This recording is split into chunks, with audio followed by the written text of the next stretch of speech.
I'm Sonia Kent, 47, and I worked my way up from a chief's daughter in Navy housing to a rear admiral commanding thousands across the Pacific. For years, I funded my family's emergencies, showed up to every event, and let the jokes about being the lonely career one roll off. But when, at my sister's engagement, my own mother introduced me to her SEAL fiancé as the failure, and he ended up saluting me in front of everyone, I made a choice that changed everything. Have you ever been underestimated or humiliated by people who were supposed to be proud of you? If so, you'll understand what comes next.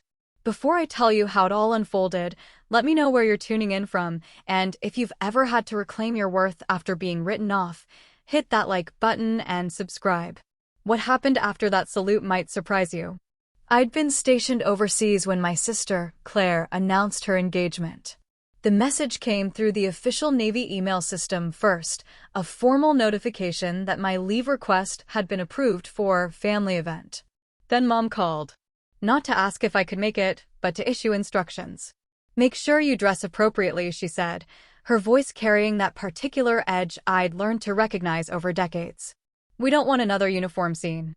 I was standing in my office at the time, overlooking the harbor where 3 destroyers sat in formation, their gray hulls cutting precise lines against the blue water. Outside my door, junior officers moved with purpose, their salutes crisp and immediate. Inside this room, I commanded respect that had been earned through years of difficult decisions and flawless execution. But to my mother, I was still the daughter who'd made the wrong choices. I'll be there, I said simply. Claire's so excited, Mom continued, as if I hadn't spoken. He's a real catch. A SEAL captain. Not like those desk officers you work with. I let that one pass. I'd learned years ago that correcting her only led to circular arguments where she'd forget the facts and remember only that I'd been difficult. The truth was, I spent most of my time at sea or in strategic planning sessions that determined the movement of entire carrier groups. But to her, if you weren't kicking down doors with a rifle, you weren't really military. What's his name? I asked. Ryan Hale. Captain Ryan Hale. She said it with the kind of reverence usually reserved for celebrities. He's been deployed 6 times. 6 times, Sonia. And he still makes time for family. The implication hung in the air between us. I'd missed Claire's first wedding because I'd been in the Gulf, managing a crisis that had kept 3 ships and 4,000 sailors safe. She'd never forgiven me for that. Never mind that I'd sent a gift worth 3 months of my salary. Never mind that I'd called from a secure line the moment I had 30 minutes of downtime. I hadn't been there, and in Mom's calculus, that was the only thing that mattered. I'm looking forward to meeting him, I said. Just try to be normal, she replied. Claire's been through so much with her divorces. She deserves this. After we hung up, I sat at my desk and watched the ocean.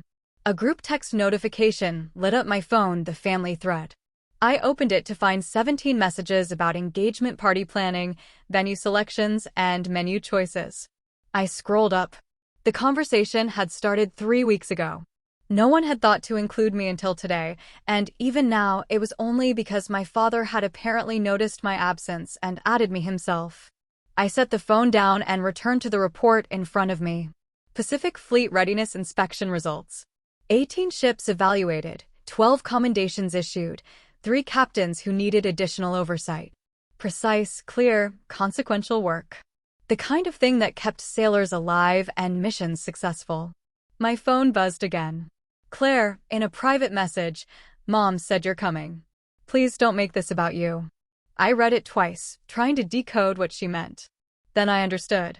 She was asking me not to mention my career. Not to correct anyone's assumptions. To play small so she could feel big on her special day. I typed and deleted 3 responses before settling on, "Congratulations. I'm happy for you." She sent back a heart emoji. Nothing else. A junior officer knocked and entered Lieutenant Ramirez, my aide. "Ma'am, the briefing's ready when you are." "Thank you." I stood, smoothed my uniform, and followed him to the conference room. The next 2 hours were spent discussing logistics for an upcoming joint operation. I barely thought about the engagement dinner. This was where my mind belonged, in problems that could be solved, decisions that mattered, conversations with people who valued competence over performance. But that evening, alone in my quarters, I pulled out the dress whites I'd need for the dinner. I pressed them myself, despite having access to services that could have done it for me. There was something meditative about the process.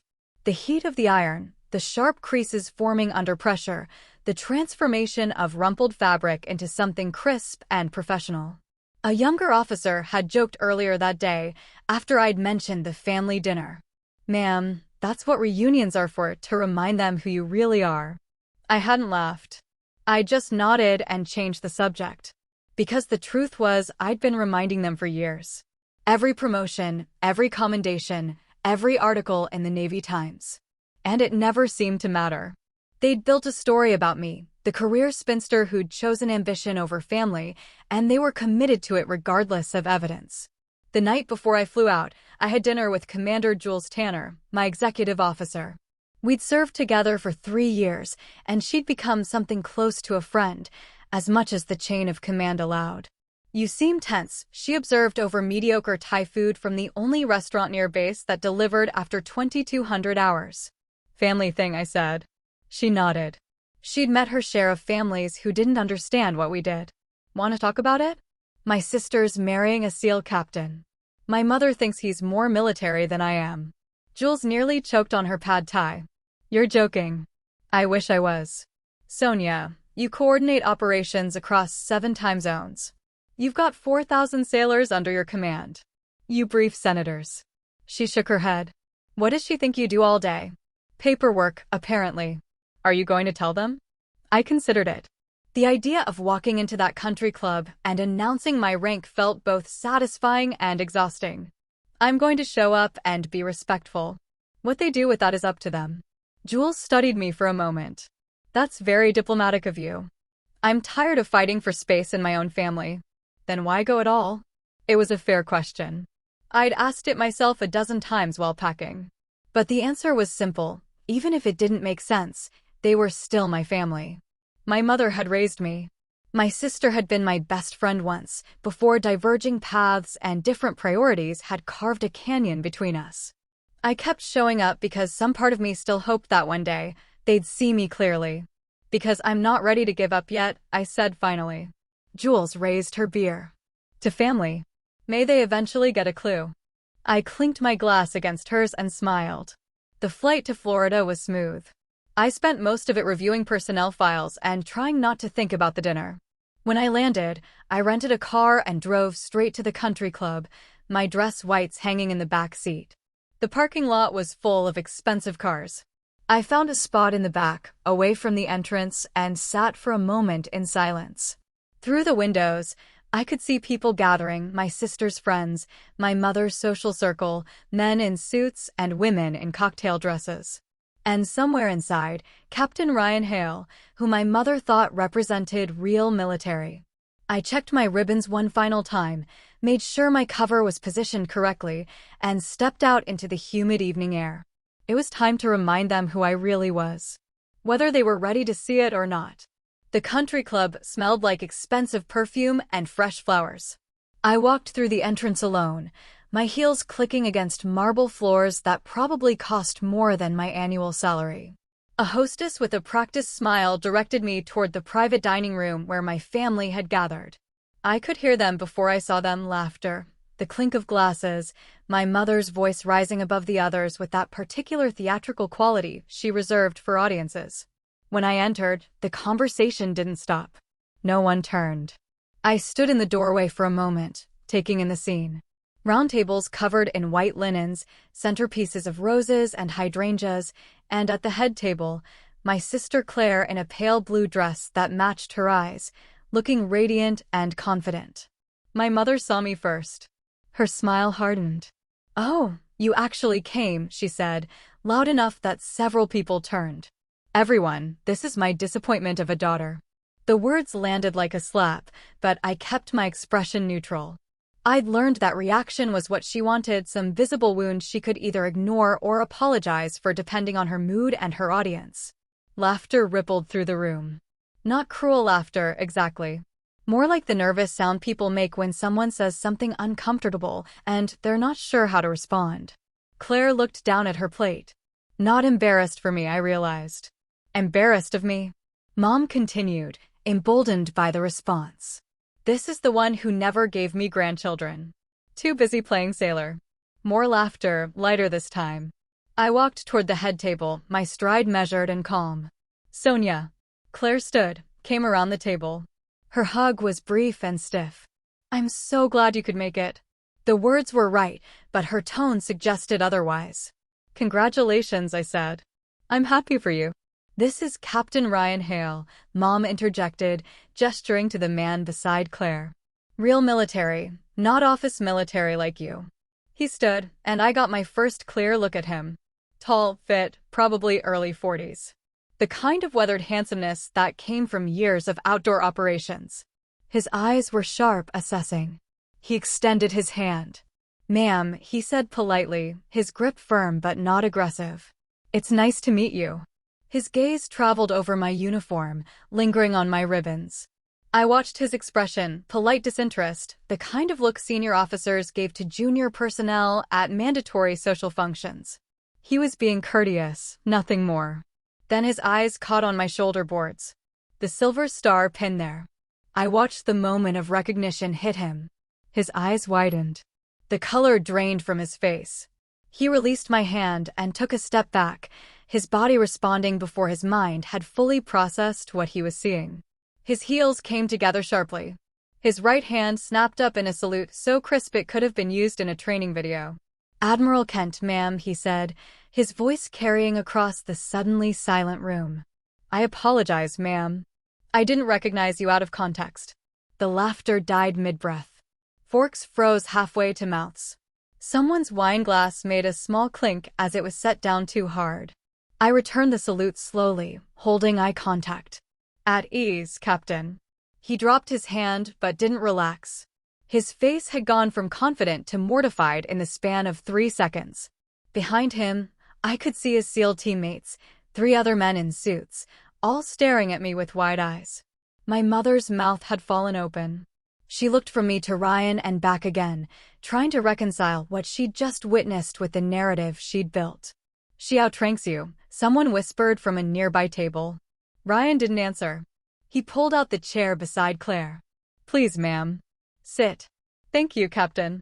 I sat, placing my cover on the table beside my plate. The silence stretched. I could feel everyone's eyes on me, could sense the recalculation happening in real time. My sister's face had gone pale. My mother looked like she'd been struck. One of Ryan's teammates leaned forward. Admiral Kent. Pacific Fleet? Strike Group 7, I confirmed. Holy shit, he breathed, then caught himself. I mean, excuse me, ma'am.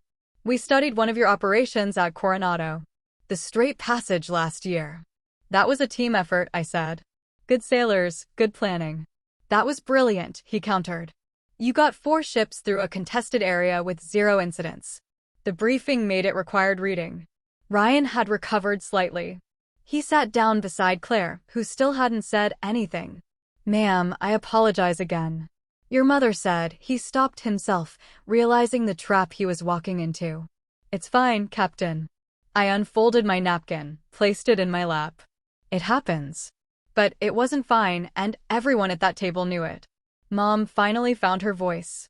You never told us you were an admiral. I looked at her directly. I've been a rear admiral for 18 months. It was in the Navy Times. I sent you the article.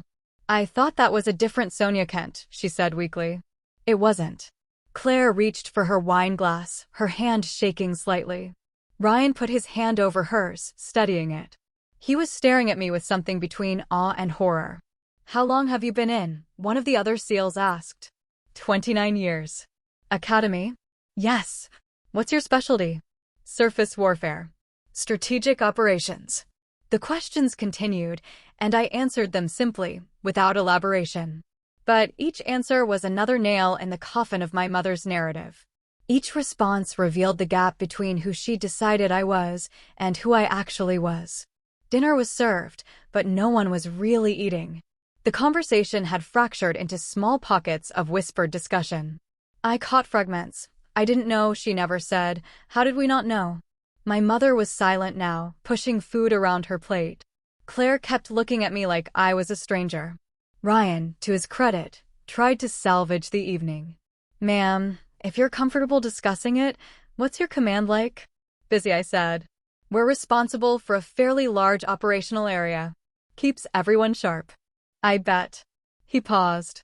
I served under Admiral Richardson 2 years ago. Do you know him?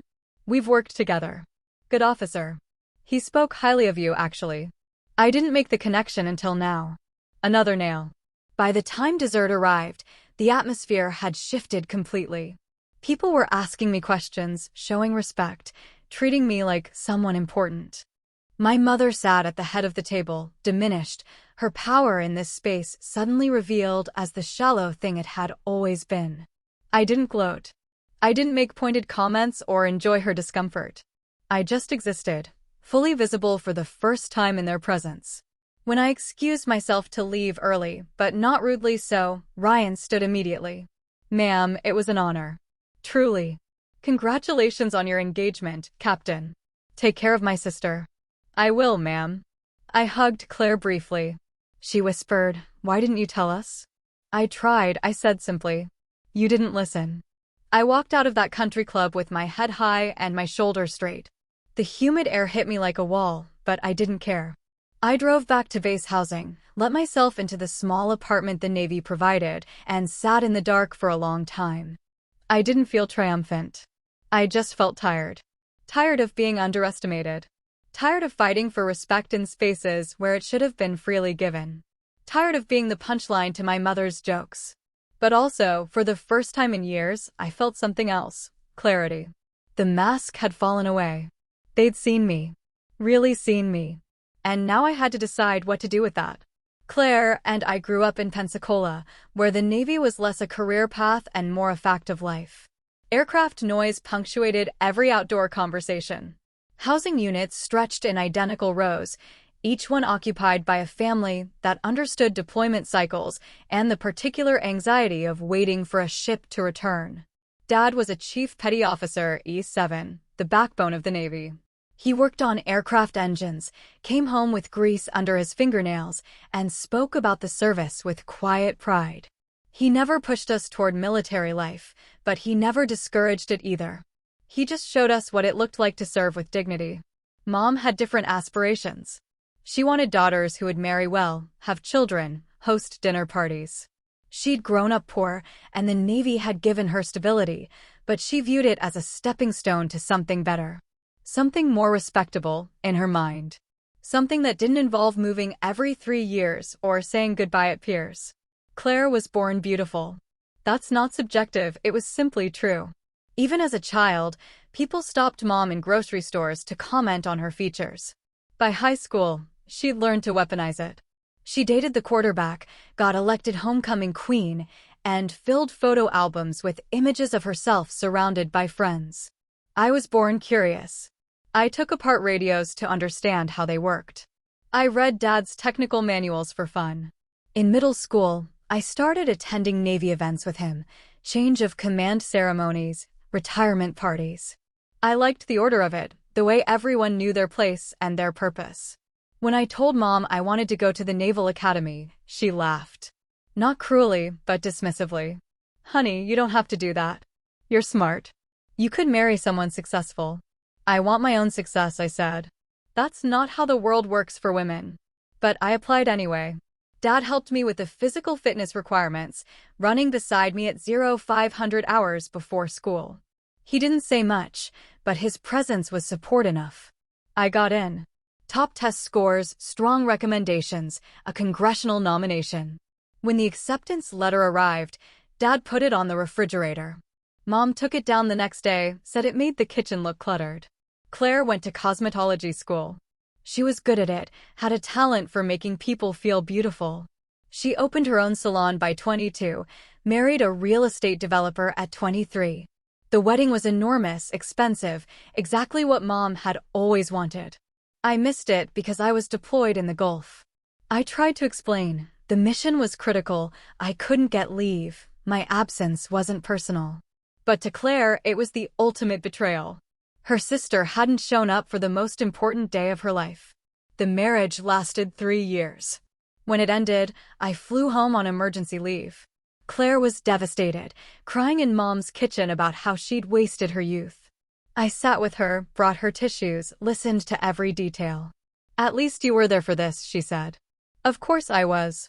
You're never there. It stung because it was partially true. I missed birthdays, holidays, ordinary Tuesdays. But I was building something, a career that mattered, a life of purpose. Through my 20s and 30s, I became the family ATM. Claire needed rent money after her divorce, I sent it. Mom's car broke down, I paid for repairs. Dad needed surgery, I covered the copay. Every crisis that required cash flowed through me. I didn't mind, exactly. I made good money and lived simply. But the gratitude was always thin, always provisional. It came with comments like, "Must be nice to have all that disposable income," or, "If you had a family, you'd understand expenses." When I made lieutenant commander at 32, I called to share the news. Mom answered, and I heard her tell someone, "Sonia got another promotion." I guess that's nice. Another promotion. Like I was collecting stamps.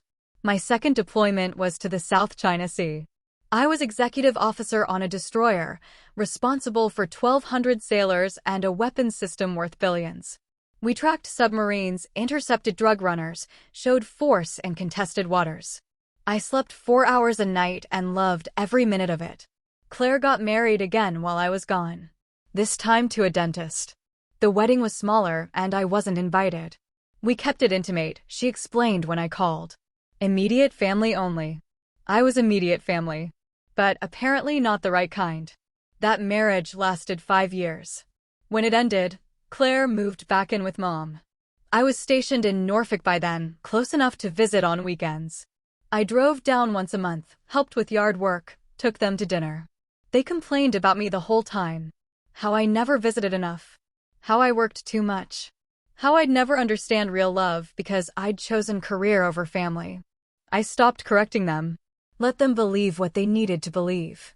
When I made commander at 36, the Navy Times ran a small piece. I sent it to Mom. She texted back, "Nice. We're proud." But she never mentioned it to her friends. Never brought it up at family gatherings. It was like that part of my life existed in a separate dimension that didn't count. I made captain at 41. 06. A rank most officers never reach. It came with responsibility for an entire ship and the crew that ran it. I stood on the bridge and made decisions that affected hundreds of lives. I testified before Congress about readiness and strategy. I was invited to speak at the War College. Mom asked when I was going to settle down. Dad was different. He never said much, but sometimes I'd catch him reading articles about my ship or my command. Once, at a family barbecue, one of his old Navy buddies asked about me. Dad's face lit up. She's commanding a destroyer now. First woman in her cohort to get that assignment. Mom interrupted. Let's not talk about work. Claire just got her salon certified organic. The pattern was clear. Any success I achieved was minimized, redirected, or ignored. Any struggle Claire faced was elevated to crisis status. I paid for Claire's salon renovation. $12,000. She thanked me by saying, "Must be nice to not have real expenses." I funded Mom's kitchen remodel. $15,000. She showed it off to her friends and mentioned that her successful daughter, the one with the salon, had helped make it possible. When I made Rear Admiral at 45, it was a significant moment. 07. Flag rank. The ceremony was formal, attended by senior leadership from across the fleet. Dad flew up for it, stood in the back in his retired chief's dress blues, tears in his eyes. Mom didn't come. She had a hair appointment. I sent her photos. She responded, "Looks cold up there." Claire texted, "Cool, I guess." I stopped expecting more. I built my life around the people who valued me, the sailors I mentored, the officers I worked with, the mission I served. But I never stopped showing up for family events. Never stopped calling on birthdays. Never stopped being present in whatever way they'd allow. Because somewhere deep down, I still believed that family meant something.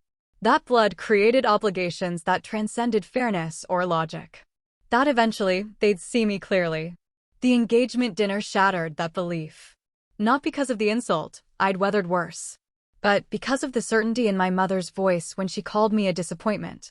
She believed it. Fully. Despite everything I'd accomplished, everything I'd given, every way I'd tried to be enough. I would never be enough, because I'd failed the only test that mattered to her. I hadn't become the daughter she wanted. And that night, with Ryan's salute still hanging in the air, I realized something crucial. I didn't need to be. I'd spent 3 decades trying to earn respect from people who were determined not to give it. I'd funded their lives, attended their events, swallowed their insults. I'd contorted myself into shapes that felt unnatural, hoping that if I just tried hard enough, they'd love the real me. But the real me was never what they wanted. They wanted someone smaller. Someone who needed them. Someone whose success didn't challenge their narrative about what women should be. I wasn't that person. I'd never been that person. And finally, blessedly, I was tired of pretending I could be. The drive back to base that night was quiet. I didn't cry. I didn't rage. I just drove, watching the familiar Florida landscape pass by, feeling something inside me settle into place. When I got to my quarters, I pulled out my phone and looked at the family group chat. 17 new messages. None of them addressed to me. None of them acknowledging what had happened at dinner. I opened a new text to Claire. I'm glad you're happy. I hope Ryan treats you well. Then I deleted the family group chat from my phone. Not in anger. Not in revenge. Just in acceptance. Some doors close because we slam them. Others close because we finally, quietly, stop holding them open. After the salute, conversation stumbled forward like a wounded animal trying to look healthy. People asked polite questions about my command, but their voices carried the hollow quality of people who'd just witnessed something they couldn't quite process. Ryan kept apologizing with his eyes. Every time I glanced his direction, he looked like a man who'd just realized he'd insulted a superior officer in front of witnesses. Which, technically, he had. Claire picked at her salmon and said nothing. Mom tried to recover by pivoting to wedding planning, but her voice lacked its usual confidence. She kept glancing at me like I was a stranger who'd taken her daughter's seat. I excused myself before coffee was served. Early flight tomorrow, I said, which was true enough. Ryan stood immediately. Ma'am, thank you for coming. Congratulations again, Captain. Ensign Claire. I used my sister's future rank as a gentle joke, but she didn't smile. Dad walked me to my car. He'd been quiet all evening, watching everything with those careful eyes that missed nothing.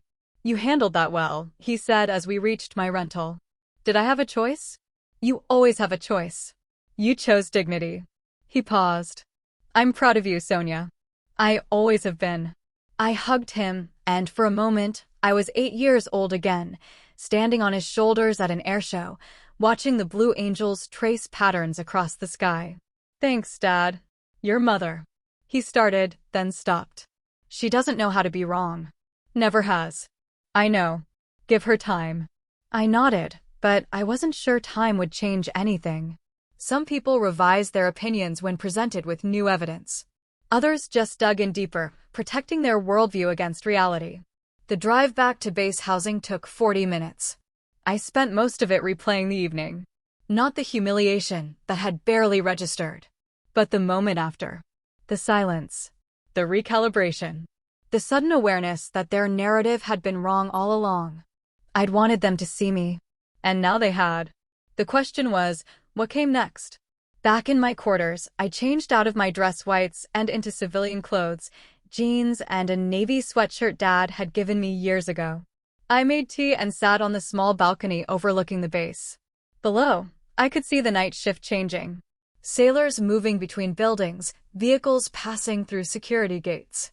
The machinery of the Navy continuing its endless operation.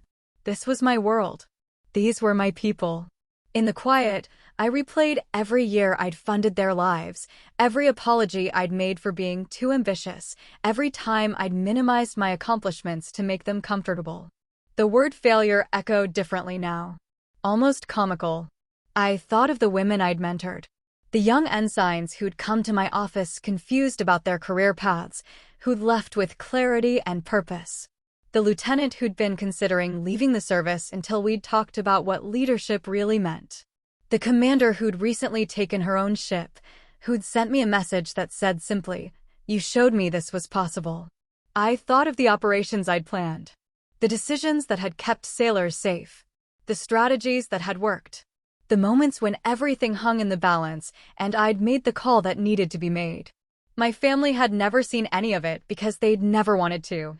They'd built a story, the ambitious daughter who'd sacrificed family for career, and they'd committed to it regardless of evidence. I stopped feeling hurt, just tired. Tired of swimming against a current that would never change direction. Tired of fighting for space in a family that had already decided how much room I deserved. My phone buzzed. A message from Claire, "You embarrassed mom. Couldn't you just play along?" I read it 3 times, feeling something shift inside me. Play along. Pretend to be small. Accept the insult with grace. Be the punchline so mom could have her moment. I typed and deleted 5 different responses. Finally, I settled on nothing. I just stared at the message, watching the cursor blink. Then I deleted the text without responding. The next morning, I skipped the family brunch I'd been expected to attend. I was supposed to sit through another meal of comparison and criticism, another round of jokes at my expense. Instead, I went for a run on the base, showered, and caught my flight 6 hours early. My phone started buzzing before I even reached the airport. "Mom, calling." I declined. She called again. I declined again. Then a voicemail. "So you think you're too good for us now? Is that it? You show up for one dinner, embarrass everyone, and leave? That's very typical of you, Sonia. Very selfish." I saved the voicemail. Not to replay it, but as evidence. A record of who we really were to each other. On the flight back to Norfolk, I drafted an email.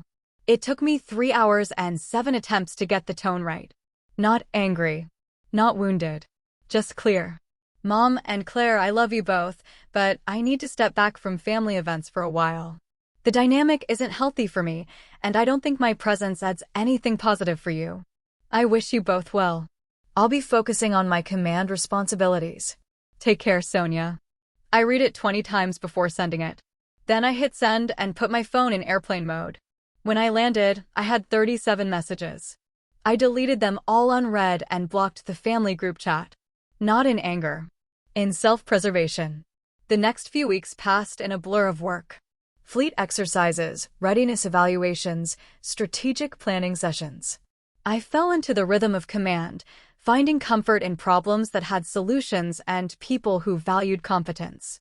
Jules noticed the change. "You seem lighter," she said one evening over paperwork in my office. "I cut some weight," I said. She understood without asking. A month later, the Navy Times ran a profile piece. Rear Admiral Sonia Kent assumes command of Strike Group 7. It was a full page, with photos and quotes from senior leadership. They mentioned my academy record, my operational experience, my reputation for precision and calm under pressure. I didn't send it to my family. But apparently, someone else did. My sister texted a single word, "Wow." Nothing else. Just that. I didn't respond. Mom called.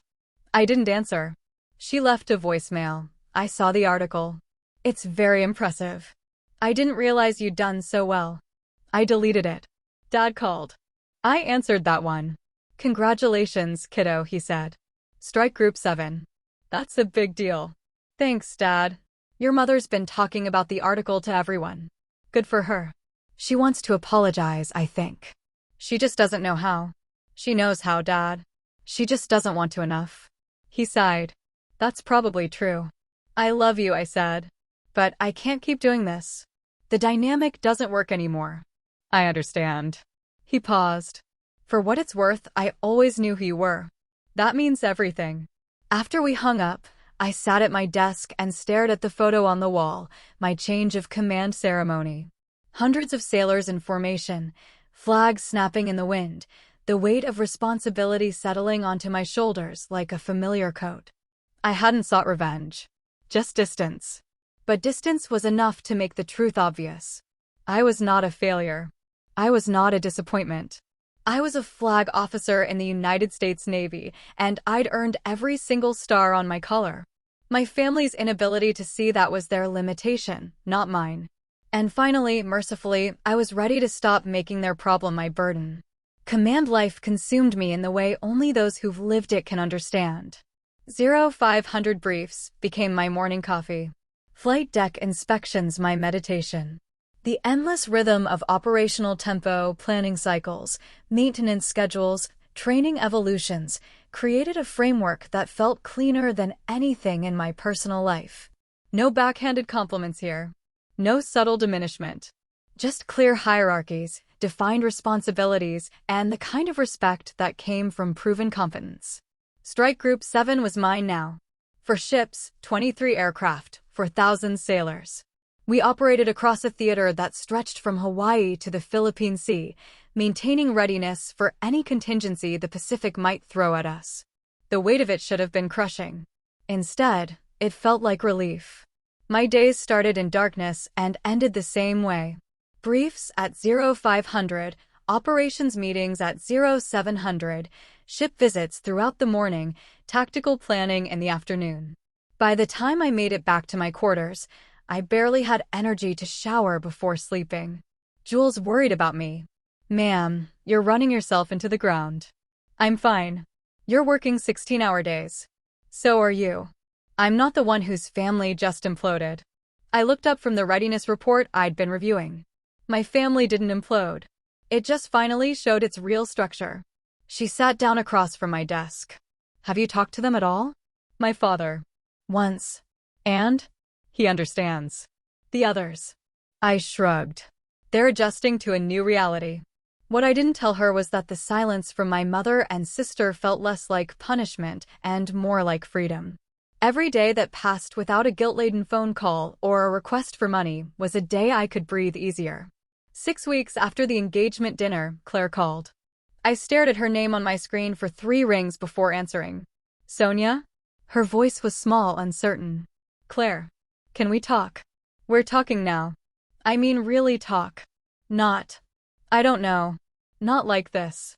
I waited. On the other end, I could hear her breathing, gathering courage for something. "Ryan's been deployed for 3 weeks, she said finally. I thought I understood what that meant. "You know, because you'd been deployed." But I didn't. I didn't understand at all. "It's hard," I said neutrally. "He can't tell me where he is or what he's doing. I don't know if he's safe. I don't even know when I'll hear from him next." She paused. "Is that what it was always like for you?" "Yes. And we never asked. We made jokes about you running away." I said nothing. What was there to say? "I'm sorry," she whispered. "I'm so sorry, Sonia. I didn't understand. I didn't even try to understand." The apology landed in the space between us, and I examined it carefully. Was it real? Was it performative? Did it matter?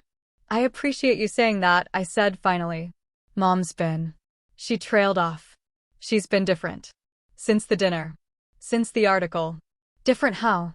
"Defensive. She tells everyone about you now, but it's like she's trying to convince them she always knew. Always supported you." Claire laughed, but it was bitter. "It's weird to watch.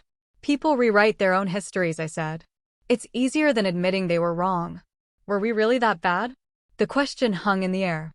I could lie, smooth it over, make it easier for both of us.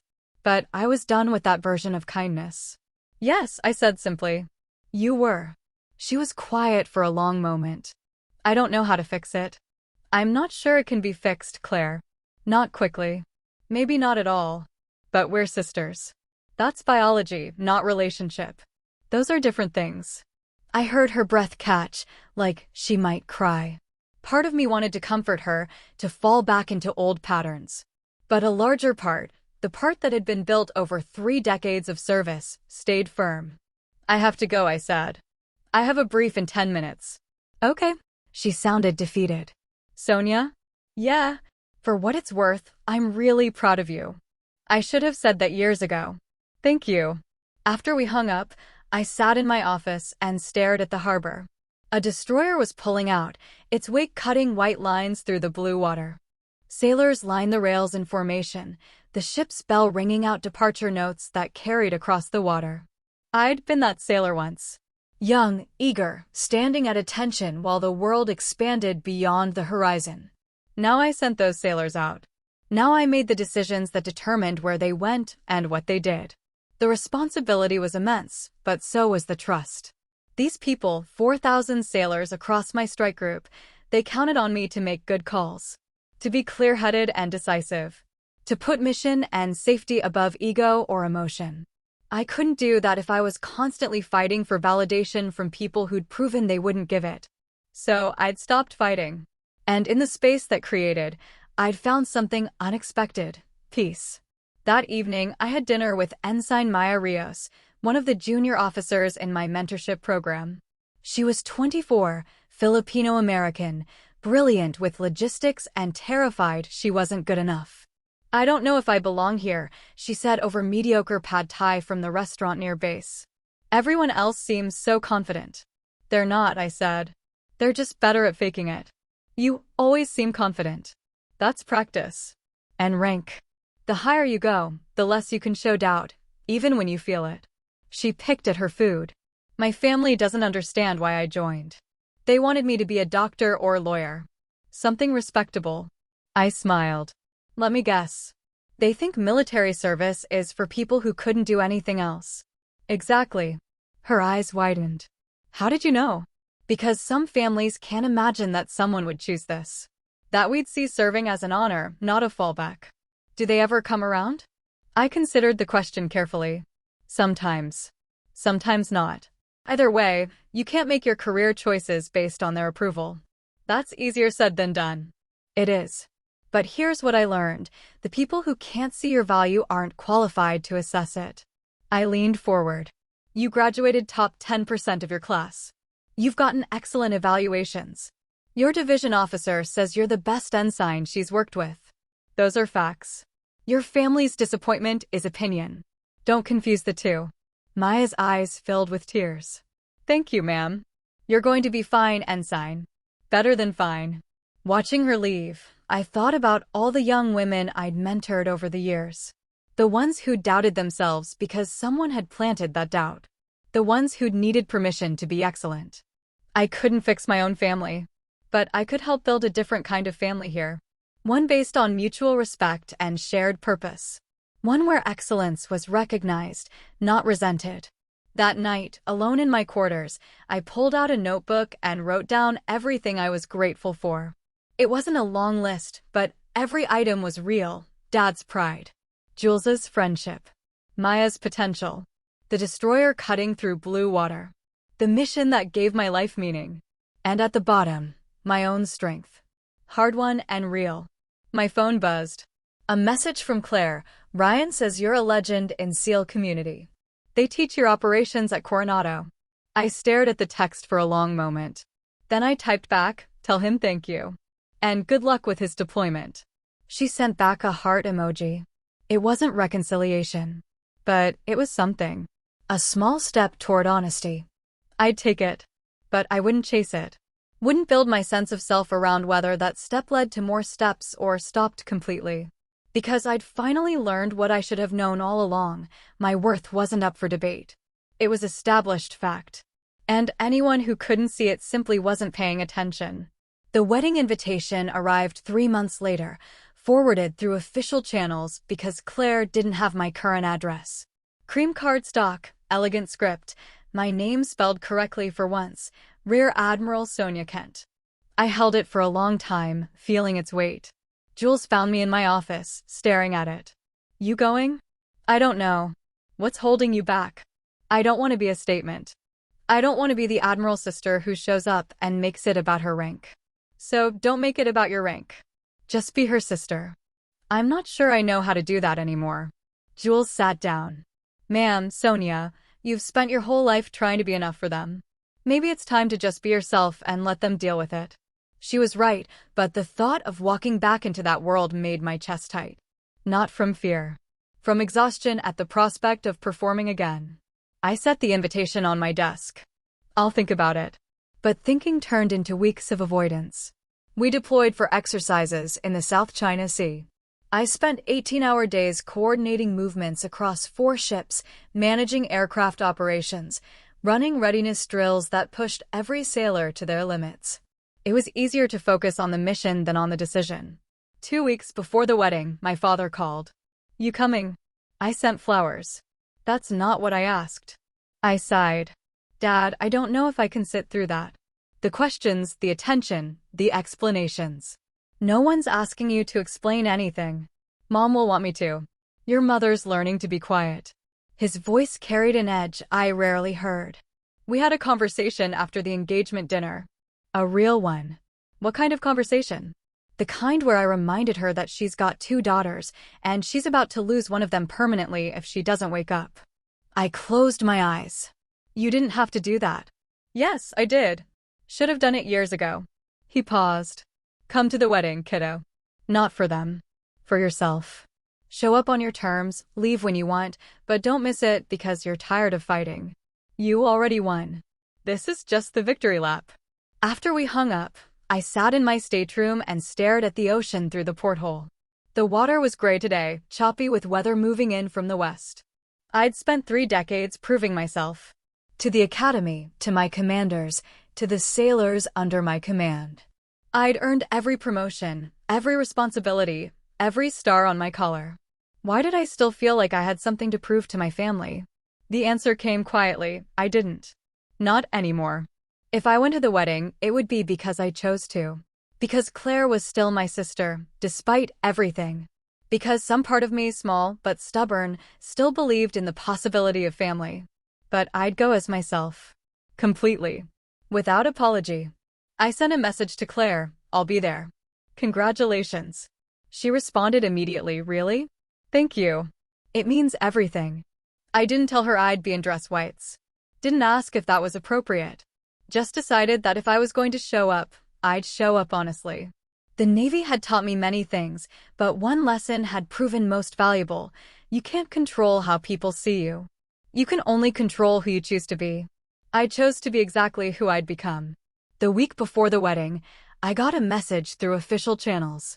From Captain Ryan Hale, using proper military format: "Ma'am, I wanted to apologize again for my conduct at the engagement dinner. I had made assumptions based on incomplete information. It was unprofessional and disrespectful. I've since educated myself on your operational history and am honored that you'll be at our wedding. Respectfully, Captain Ryan Hale, USN." I appreciated the formality. The recognition that he'd screwed up and owned it. I wrote back: "Captain Hale, your apology is accepted. I look forward to celebrating with you and my sister. Fair winds and following seas. Admiral Kent." Jules helped me press my dress whites the night before I flew out. "You nervous?" "No. Just ready to get it over with." That's the spirit. I mean it, though. I'm not going to fix anything. I'm not going to force a reconciliation. I'm just going to show up, be polite, and leave. Sounds healthy. Sounds exhausting. She laughed. Most family things are. The flight to Florida was smooth. I rented a car, drove to a hotel near the venue, not staying with family this time, and laid out my uniform with military precision. The morning of the wedding, I stood in front of the hotel mirror in full dress whites. Every ribbon in place, every crease sharp, my cover positioned exactly right. I looked like what I was, a flag officer in the United States Navy. Let them deal with it. The church was beautiful. White roses everywhere, soft music playing, guests filing and wearing their best clothes. I arrived alone, 20 minutes before the ceremony started. People turned when I walked in. Not just looked, turned. The uniform commanded attention whether I wanted it or not. I found a seat toward the back, on the bride's side. Far enough away to not be in family photos, but present enough to count. An older woman beside me leaned over. "Are you military?" "Yes, ma'am." "What rank?" "Rear Admiral." Her eyes widened. "My goodness. Are you with the groom's unit?" "I'm the bride's sister." She looked stunned, then delighted. "How wonderful. You must be so proud." "I am," I said, and meant it. Claire looked happy in the photos displayed around the church. Whatever else was true, that mattered. The ceremony started. Claire walked down the aisle on Dad's arm, looking radiant in white lace. When she passed my row, Our eyes met. She smiled, genuinely smiled, and I nodded back. The vows were traditional. Ryan's voice was steady, confident. Claire cried happy tears.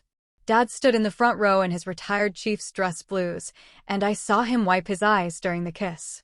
Mom sat beside him in a pale pink suit, her posture perfect, her face unreadable. At the reception, I was seated at a table with some of Ryan's SEAL teammates and their wives. They asked intelligent questions about my career, about life at sea, about leading a strike group. The conversation was easy, professional, respectful. Claire and Ryan made their rounds. When they reached my table, Claire hugged me tightly. "Thank you for coming. Really. You look beautiful," I said. "I'm happy for you." Ryan shook my hand properly this time. "Thank you for being here, ma'am. It means a lot to both of us. Take care of her, Captain." "I will. You have my word." They moved on to the next table, and I felt something release in my chest. This was enough. This was closure of a sort. Mom approached as I was finishing dinner. She looked older than she had at the engagement party, more uncertain. "Sonia." She stood beside my chair, hands clasped. "Can we talk?" "Of course." We walked outside to a garden area, away from the noise and music. The Florida evening was warm, humid, the air thick with the smell of jasmine. "I've been thinking a lot," she started, "about what I said at the engagement dinner." "Mom, we don't have to know we do." "I do." She took a breath. "I called you a disappointment. In front of everyone. And I was wrong." I waited. Years of apologies had taught me to let people finish before responding. "Your father explained to me what you've accomplished. Not just the rank, but everything else. The operations, the leadership, the sailors who respect you." Her voice cracked slightly. "I didn't know because I didn't want to know. I wanted you to fit into a specific box, and when you didn't, I decided that meant you'd failed." "You weren't alone in that," I said quietly. "I know. Claire and I both did it. We made you small so we could feel bigger." She looked at me directly. "I'm sorry. I'm so deeply sorry." The apology hung in the air between us. I examined it, turned it over, felt its weight. "I appreciate you saying that," I said finally. "I do. But Mom, I need you to understand something. I can't go back to how things were, where I'm constantly proving myself or minimizing my life to make you comfortable. That version of our relationship is over. I know. I don't know what comes next. I don't know if we can build something different. I'd like to try." Her eyes were wet. "If you're willing." I thought about it. Really thought about it. Not as a daughter desperate for approval, but as an officer assessing a situation objectively. Could my mother change? Maybe. People could surprise you. Did I want to invest in that possibility? That was harder to answer. "I'm willing to try," I said slowly. "But it has to be real. No backhanded comments. No minimizing. No comparing me to Claire or anyone else. If you can't do that, I'd rather have distance." "I can do that. I will do that." "Then okay. We'll try." She stepped forward, hesitant, and I let her hug me. It was brief, awkward, but real. When we walked back inside, Dad caught my eye from across the room. He nodded, just once. Understanding and approval in a single gesture. I stayed for another hour.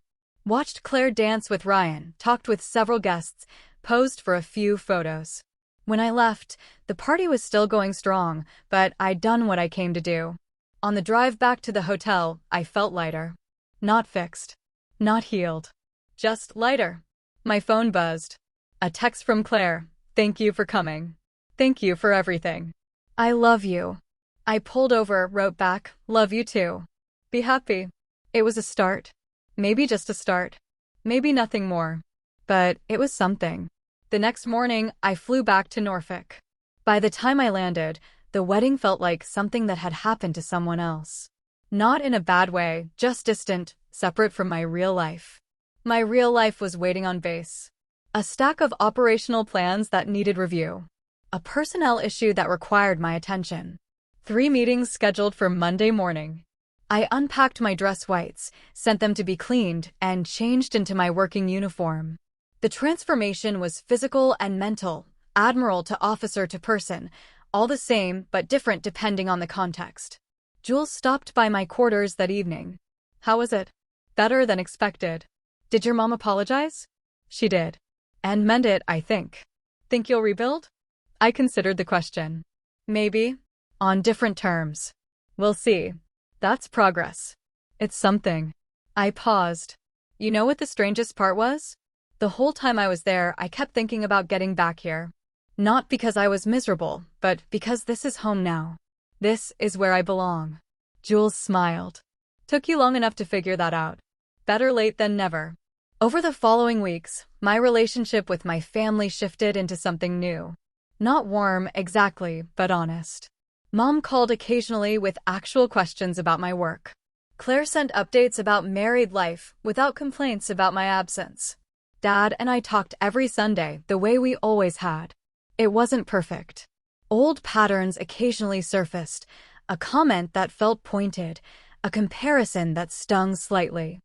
But when those moments happened, I addressed them directly instead of swallowing them. Mom, that felt dismissive. Claire, I need you to not minimize my work. And they adjusted.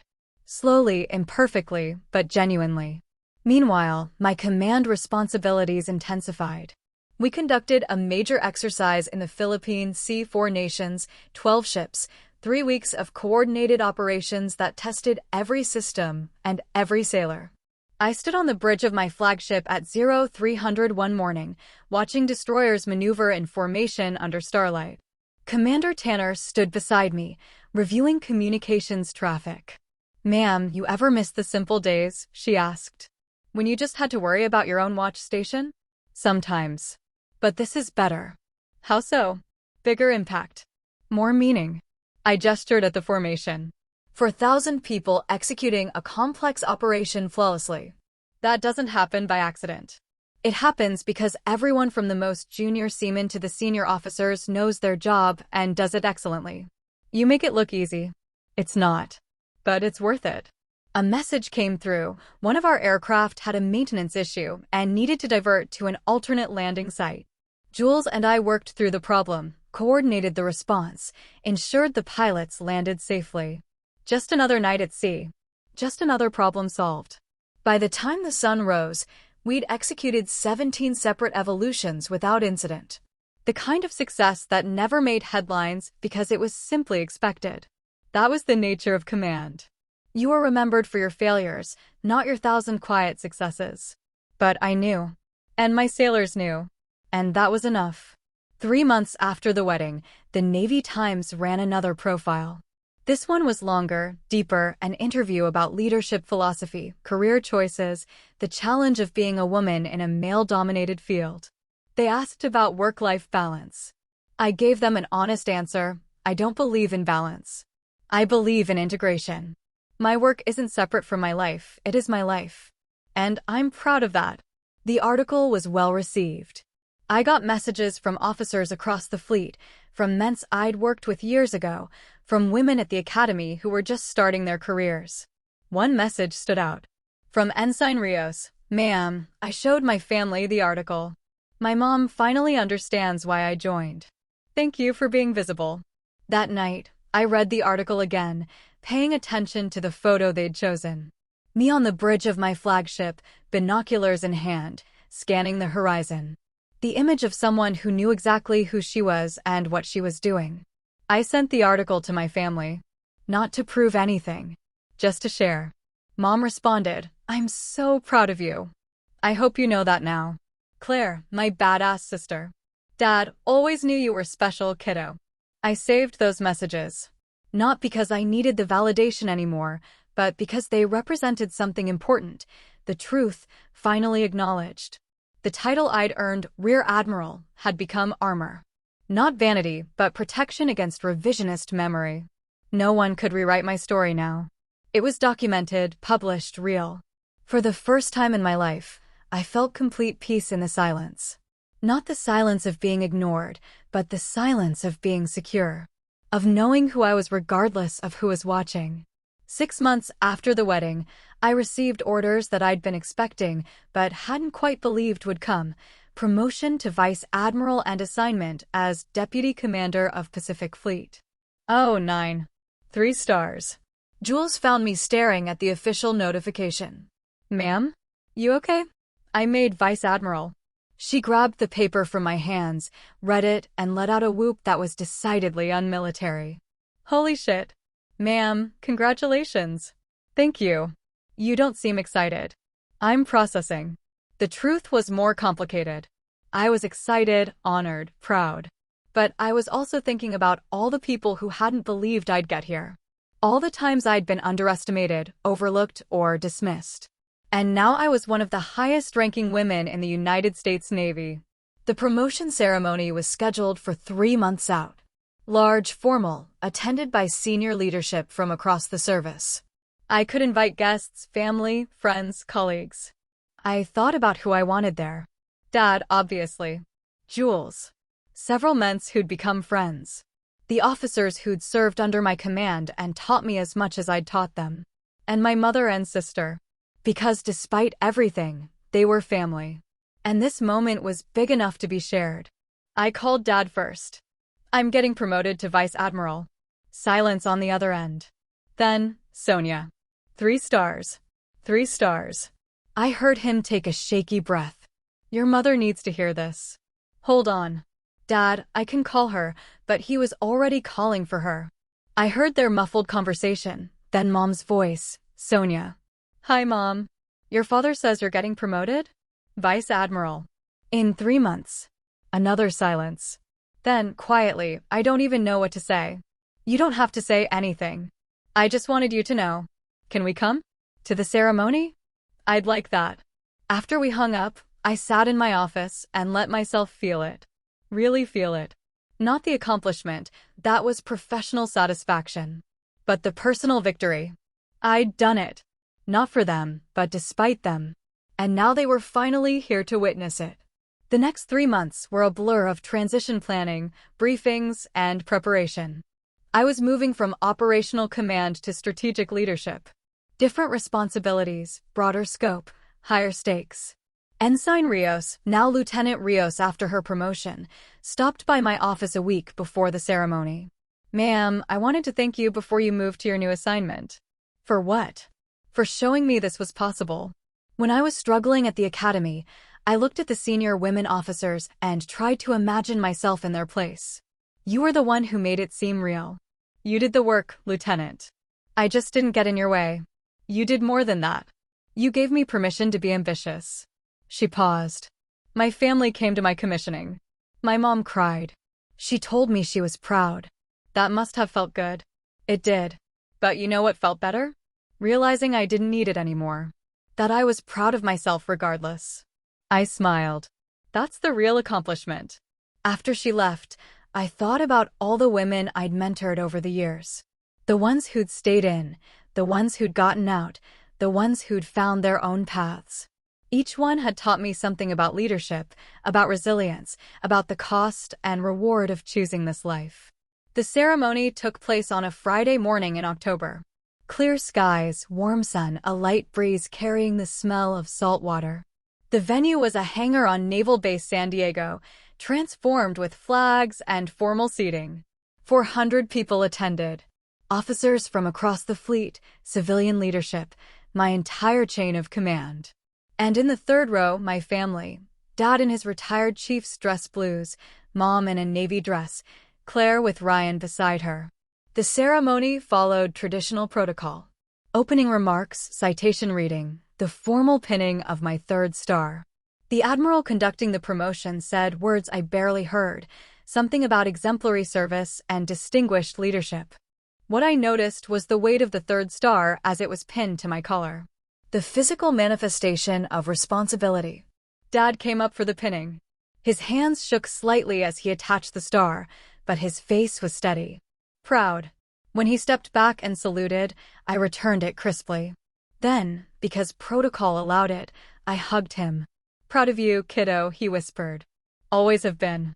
The ceremony concluded with remarks from the Pacific Fleet commander about my new role, my operational history, my reputation for precision and calm decision-making. Then reception.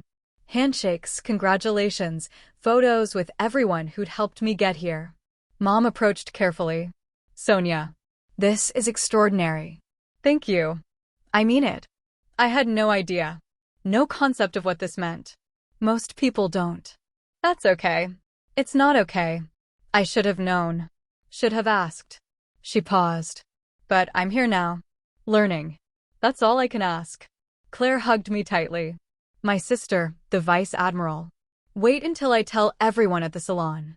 I laughed. Feel free. Ryan shook my hand formally. Ma'am, it's an honor. Truly. I'll be telling this story for years, the time I accidentally insulted a future 3-star admiral. Let's just say you helped clarify some things, Captain. Throughout the reception, I found myself watching the crowd. Sailors I'd served with, officers I'd mentored, leaders who'd taken chances on me. This was my family too. Chosen, earned, built through shared purpose. Jules found me near the end.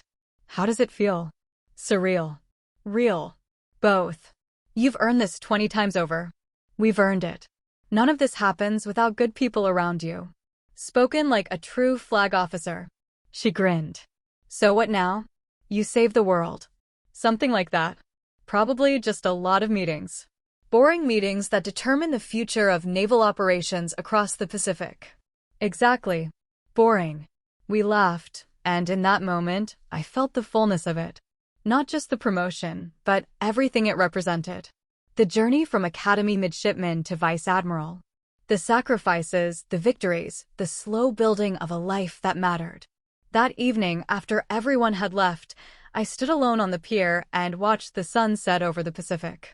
The water turned gold, then orange, then deep purple as darkness settled. Somewhere out there, ships under my operational oversight were conducting missions.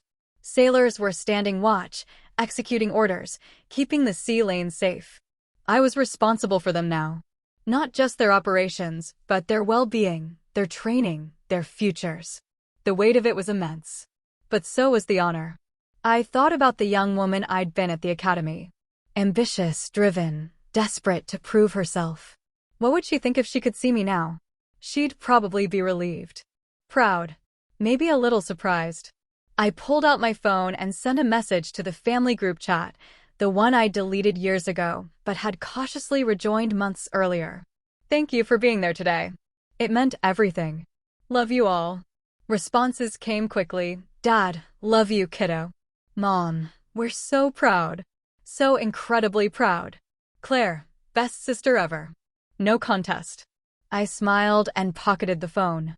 Then I turned and walked back toward base, my 3 stars catching the last light of day, my stride confident and sure. I didn't need applause. Just respect. And finally, mercifully, I had both. The family who'd raised me and the family I'd chosen.